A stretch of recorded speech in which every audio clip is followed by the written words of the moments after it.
So I'm wondering, Wingham, if you could speak to a little bit about how we should be training workers, not only in terms of building specific skill sets, but also in terms of like risk management. You know, do we need to focus more on like financial literacy, or I mean, that's probably the case for many other reasons too, but also the kinds of skills that would go along with being your own boss and managing your own time.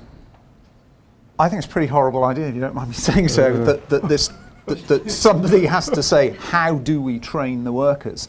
I prefer the notion, how do we empower the workers? How do we show them where the opportunities are, so that if there is a shortage of dog walkers around where you live on Mondays, and you've never actually walked a dog, you might think, you know what, I don't mind dog walking, and I've got a good track record in window cleaning and gardening, so I know I'm going to be attractive to people who want to buy dog walking.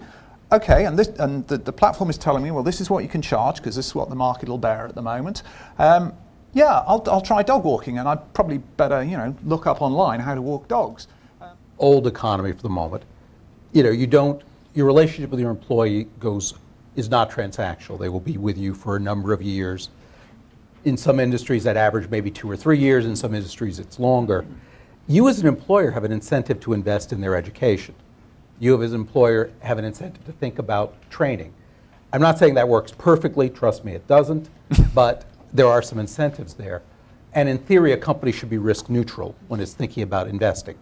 It should be as risk neutral about buying a Xerox machine as training somebody. It's simply an investment.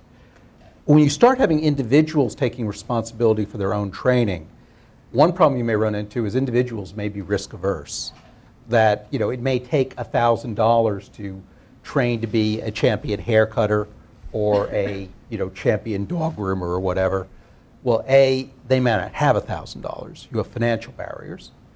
B, somebody who is doing this on an individual basis may be risk averse. They may say, very rationally, well, yes, I know on average this is the right thing to do, but there is some risk that by the time I finish my training, there is no market for me to be doing this.